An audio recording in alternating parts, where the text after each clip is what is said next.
देखिए, मौलाना महमूद मदनी साहब का जो अभी बयान आया है और उन्होंने जो बातें कही हैं, ना तो मैं इस बात से इत्तेफाक रखता हूं और ना ही भारत का कोई मुसलमान उनके इस बयान से इत्तेफाक रखता है। ये उनका बयान बेबुनियाद है। उनके इस बयान से देश का माहौल खराब होगा, देश के अंदर अराजकता पैदा होगी। उन्होंने जिस तरह से, जिस अंदाज में जो बात कही है, उन्होंने जिस तरह से कहा है कि हमें हुकूमत पर भी भरोसा नहीं है, उन्होंने अदालतों पर भी कहा है हमें भरोसा नहीं है, खासतौर पर सुप्रीम कोर्ट का उन्होंने नाम लिया है, हवाला दिया है।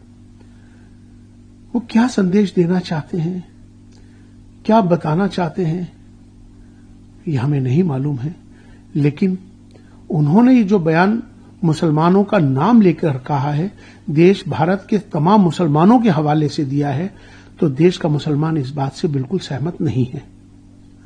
अभी जिस तरह से उनके जो चाचा हैं, कुछ समय पहले उन्होंने भी एक बयान इसी तरह से दिया था, कंट्रोवर्सी, जिस पर भी देश के अंदर के माहौल को खराब हुआ था।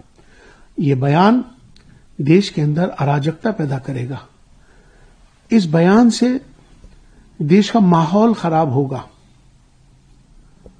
कहीं ना कहीं हमें इस पर विचार जरूर करना चाहिए कि इसके पीछे उनकी क्या मंशा है, ऐसा उन्होंने क्यों संदेश दिया, वो क्या बोलना चाहते हैं, क्या करना चाहते हैं। देश का अमन और अमान खराब नहीं होना चाहिए।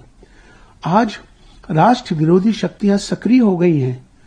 राष्ट्र के अंदर अमन और अमान खराब करने की बड़ी साजिशें चल रही हैं।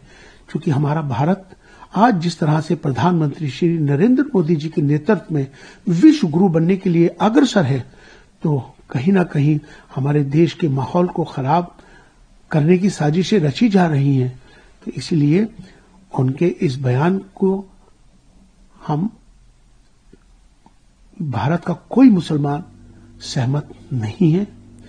लिहाजा उनको इस बात को साफ तौर पर खोलकर बयान करना चाहिए कि उनकी ऐसी मानसिकता क्यों है। वो ऐसे मुसलमानों का नाम लेकर मुसलमानों का लीडर बनना चाहते हैं, मुसलमानों को नाम लेकर मुसलमानों पर सियासत करना चाहते हैं। तो ये एक ऐसा विषय है, इस पर विचार करना चाहिए और उनको दोबारा से अपना बयान को साफ बताना चाहिए कि उनका मकसद, उनका संदेश क्या है।